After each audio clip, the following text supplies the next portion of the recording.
This video is made possible by NordVPN. Get a NordVPN holiday deal at nordvpn.com/TopTenz or use the coupon TopTenz. Get a 3-year plan with 81% off plus 2 amazing gifts. There's a 4 extra months plus NordPass password manager worth $194.61, and let's get into it. The CIA, which stands for Central Intelligence Agency, is one of the best-known and most controversial spy agencies in the world. Their involvement with the Bush administration in regards to so-called enhanced interrogation, extraordinary rendition, and other such offenses, as well as their adventures in South America, have made them infamous. However, they are also one of the most misunderstood. Many people are confused about the limits of CIA authority and what they are really up to and have been up to over the years. In today's video, we're going to go over 10 ways that people misunderstand the CIA. Number 10. The CIA is probably not watching you. Many people like to joke about how the CIA likes to watch American citizens, but that's actually the FBI's job. The FBI has law enforcement authority and a certain jurisdiction when it comes to looking out for possible federal crimes on American soil by American citizens. However, the CIA isn't really supposed to be particularly involved with the internal affairs of United States citizens. The real charter of the CIA is to collect information overseas, especially about foreign actors or countries that might cause harm. Now, this doesn't mean there's no way the CIA would ever be listening to you, but if they are, it's almost certainly because you were talking to someone from another country that they deem a potential threat in some form. So, unless you're talking online to potential terrorists, there's no real reason that the CIA would be monitoring your conversations. Now, this doesn't necessarily mean that the government isn't spying on you, it's just that they've got the FBI and the NSA for that. Number 9. You are not required to learn a foreign language to join them. The CIA is often considered to be one of the most elite of the elite, and many people figure that unless you have excellent language skills and can speak at least one second language fluently, you likely don't have much chance of joining up. Now, if you're going to work in a foreign country, you may want to know the local language, but the majority of CIA agents don't actually need to be bilingual or multilingual. However, it is a plus and might even net you a cash bonus and probably better opportunities if you can show the proper proficiency in one or more foreign languages. However, as for a need for it, that's not actually there. There are dozens of positions that don't require foreign language skills, and those positions need to be filled. On top of that, if you decide after joining that you are interested in a position that requires you to learn a foreign language, the CIA will be happy to teach you using their own systems. They believe that with only 1,000 hours using the right methodology to teach you, you can learn at least a basic fluency in another language. Using these methods, they teach officers to communicate with agents all over the world, allowing the CIA's reach to extend to every corner of the globe. Number 8. The claim that the CIA gave crack to the black community is probably nonsense. Years back, before the internet could both spread and debunk nonsense, a popular claim went around the country that the CIA had actually distributed crack to inner-city black communities, and not just as part of an overall plot to make money for revolutionaries in South America, but also specifically to harm the black community. However, there is a lot of reason to believe that the claims about this are complete and total nonsense that have taken hold over the years because there was not enough pushback over the obvious falsehoods at the time. All of the claims can be traced back to a journalist named Gary Webb who wrote a story called Dark Alliance, which made the insane claim about the CIA.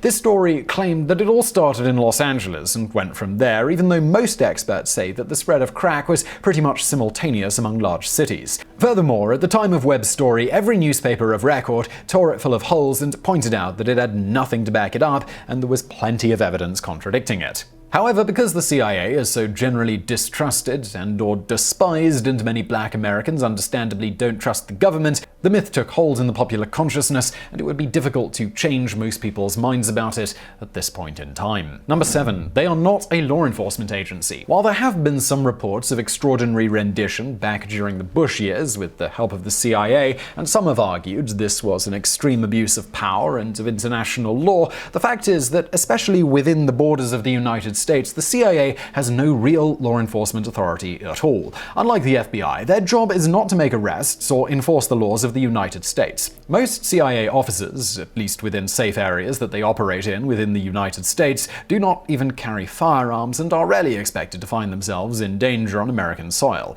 Now, the FBI does have law enforcement power, and the two share information, so that doesn't mean the CIA will just let you go. If the CIA somehow comes across information that you're breaking the law while researching foreign actors, and bringing the hammer down on you wouldn't potentially jeopardize their overall investigation or intelligence gathering, they will quickly refer your actions to the appropriate law enforcement agency, who will be more than happy to arrest you and ensure that you pay for your crimes. Just don't expect the CIA to be the one doing the arresting. Number 6. The CIA's back-and-forth power to launch drone strikes against suspected terrorists. Because the CIA is cloaked in secrecy, many people speculate often about what they are actually doing in foreign countries and just how violent they generally get. In certain countries that are more dangerous than others, especially ones with active war zones, you might find CIA agents who practically take on a paramilitary vibe. In that sense, it has become increasingly useful for them to be able to take paramilitary actions of their own when they deem it necessary, without necessarily taking the time to coordinate fully with the military,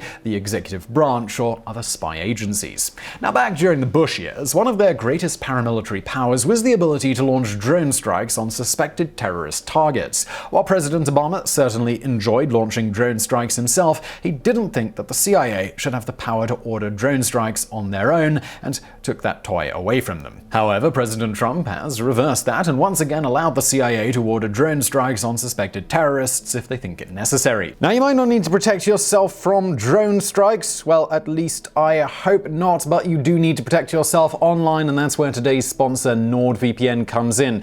If you're buying things online and using a public Wi-Fi spot, think about coffee shops, airports, places like that, you really should be firing up a VPN, and that's where NordVPN comes in. I know it's tempting not to bother and sort of just hope for the best, but you really don't want to do that. You don't want people stealing your data. Whenever I'm browsing in public, I just keep NordVPN running in the background. It's not a big deal. It just sits there. I barely even notice it's there, and it's just protecting my data. But it's not all about security. If you want to watch content that is geo-restricted, you absolutely can just go into Nord and say, yeah, I'm in that country, sure. NordVPN is also super fast, so if you want to watch videos like that, well, it's a breeze. There's no lag whatsoever. If you've used VPNs before and thought they were slow, well, no more with Nord. Now, you might have heard about the Nord breach in the news in the last couple of months, but it's important to point out that no user information was exposed because NordVPN doesn't keep any logs on its servers at all, because it just doesn't keep any logs, so there was no data to steal.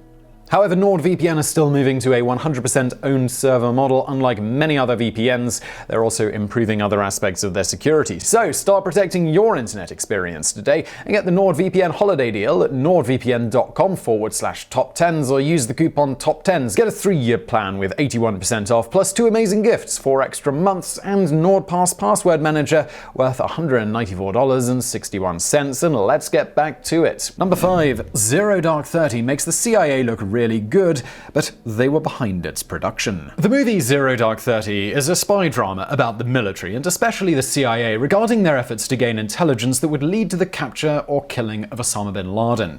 In the movie, torture is used and works very well in order to get the information needed. The movie suggests that it was this information that eventually led to the death of America's #1 enemy. The CIA wants you to believe, with the help of their propaganda arm, that torture was truly necessary and that it works. And yes, we say propaganda arm because the CIA was heavily involved in the creation of Zero Dark 30. They offered the filmmakers all kinds of information to make their movie in return for making sure that the CIA looked really, really good. And there is good reason to believe they are being extremely deceptive. Many experts on intelligence suggest that the CIA's argument is really specious, and that the torture was not what led us ultimately to bin Laden's location and his final end.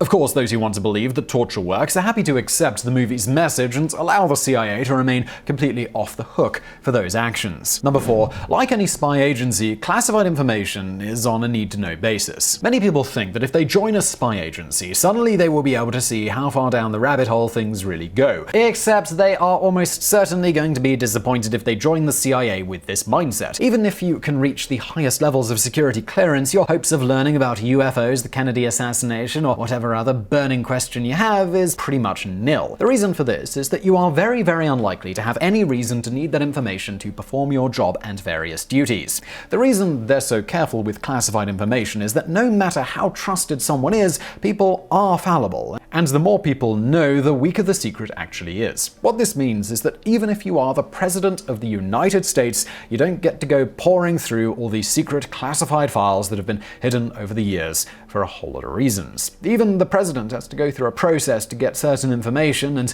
might find resistance or stonewalling if he is asked for something that he really doesn't need to know. All classified information, no matter what level you are, is strictly on a need-to-know basis, and even then, only as much as you absolutely need to know. Number 3. CIA officers can have all kinds of non-clandestine and even boring jobs. One thing many people think is that the CIA is almost entirely officers running around doing dangerous missions, or maybe some people in offices working frantically to hack our enemies or prevent hacking from those same enemies. However, most CIA officers are pretty much normal people with really normal jobs. For the most part, they might not even run into anything that's classified or important for the vast majority of the time. The CIA needs people to run just about every function you could imagine, from janitorial to HR and everything in between. Those people might spice up their lives by joking about how they would have to kill you if they tell you what they did, but their job might actually be kinda boring. Naturally, this doesn't mean there is no excitement at all. Just knowing that you are working for such an important agency is likely a bit of a rush on its own, and employees probably deal with crucial information or people at least now and then.